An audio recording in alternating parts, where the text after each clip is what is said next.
আসসালামু আলাইকুম, channel I কৃষি সংবাদে আমন্ত্রণ জানাচ্ছি আমি প্রিয়াঙ্কা। এখনকার সংবাদ আয়োজন একই সঙ্গে চ্যানেল আই এর ইউটিউব চ্যানেলে এবং চ্যানেল আই এর ওটিটি প্ল্যাটফর্ম আই স্ক্রিনে লাইভ স্ট্রিম হচ্ছে। যাচ্ছে বিস্তারিত সংবাদে। উচ্চ মূল্যের মশলা জাতীয় ফসল পেঁয়াজ রসুন আবাদে ব্যস্ত সময়ে কাটাচ্ছেন শরীয়তপুরের কৃষক।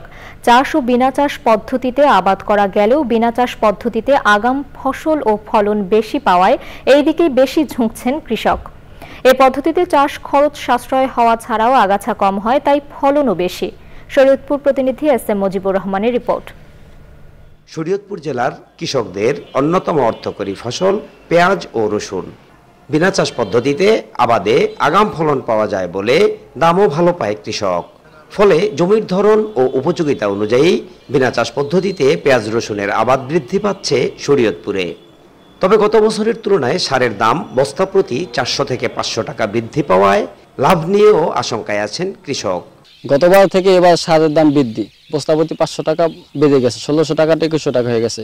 এখন তো রসুন পেঁয়াজের দাম ভালো আমাদের পোষাচ্ছে, যদি রসুন পেঁয়াজের দাম কমে যায় তাহলে আমাদের লাভ হবে না। পেঁয়াজ রসুনের দাম বাড়ায় আবাদ বাড়তেছে, এই দাম যদি ঠিক মতন থাকে তাহলে কৃষক তার ন্যায্য মূল্য পেলে আবাদ আরো বাড়বে। গত 2 মৌসুমে পেঁয়াজ রসুনের ভালো দাম পাওয়ায় শরীয়তপুরে পেঁয়াজ রসুন আবাদ বেড়েছে। তবে এবার আবাদ মৌসুমে 2 ধাপে বেশি বৃষ্টিপাতের ফলে রোপণে কিছুটা দেরি হলেও ভালো ফলনে আশাবাদী কৃষক। 1 ঘন্টা জমি চইয়া লাগাইলে মনে করেন রসুন হইব 4 মণ বা 4.5 মণ, আর আচা লাগাইলে হইব মনে করেন 8 মণ। আমাদের এই অঞ্চলে 2006 সাল থেকে বিনা চাষে রসুন চাষ করতেছে। আমাদের এখন আগের থেকে খরচ একটু কম হইতেছে। আমগো 1 বিঘা রসুন লাগাইতে মনে করেন 80,000 থেকে 1 লাখ টাকা খরচ হয়ে যায়। যদি দাম আমরা ভালো পাই তাহলে 2 লাখ টাকা, আর নিচে হইলে 1.5 লাখ টাকা বা 1,30,000 টাকা এরকম বিক্রি নামে। জমির ধরন অনুযায়ী পেঁয়াজ রসুন আবাদে কৃষককে অধিক লাভবান করতে কাজ করছে কৃষি বিভাগ। বিনা চাষে রসুন আবাদের ফলে কৃষকের অতিরিক্ত চাষ খরচ লাগছে না। তাছাড়া তারা মালচিং হিসাবে কচুরিপানা এবং খড় ব্যবহার করে, এতে করে পুষ্টি উপাদান প্রয়োগ করতে হয় না, সেচ খরচ লাগে না বললেই চলে, আগাছা হয় না বললেই চলে এবং সর্বোপরি কৃষকের উৎপাদন বৃদ্ধি পায়। শরীয়তপুরে এবার 8,320 হেক্টর জমিতে পেঁয়াজ রসুন আবাদের লক্ষ্যমাত্রা ধরা হলেও এখন পর্যন্ত আবাদ হয়েছে 2,750 হেক্টর জমিতে। শরীয়তপুর থেকে S M Mujibur Rahman, channel i. দেশে পোল্ট্রি শিল্পে মাংস ও ডিমের দাম বৃদ্ধির অন্যতম প্রধান কারণ পোল্ট্রি খাদ্যের উচ্চ মূল্য। এছাড়াও 290টি মিলে উৎপাদিত খাদ্যের গুণগত মানও একরকম নয়। এতেই সবচেয়ে বড় ক্ষতির মুখে পড়তে হয় এ শিল্পের সঙ্গে সংশ্লিষ্টদের। এই পরিস্থিতি কাটিয়ে উঠতে নেদারল্যান্ডস সরকারের পক্ষ থেকে উদ্যোগ নেওয়া হয়েছে ডাচ কোম্পানি এবং বাংলাদেশের খাদ্য কোম্পানির মধ্যে পারস্পরিক সম্পর্ক উন্নয়নে। এ লক্ষ্যে উন্নত বিশ্বের মতো প্রযুক্তি, নলেজ ও মেশিনারিজ এর ধ্যান ধারণা বিনিময় করে পোল্ট্রি খাদ্যের মান উন্নতিকল্পে ঢাকায় প্রথমবারের মতো অনুষ্ঠিত হলো এক কর্মশালার।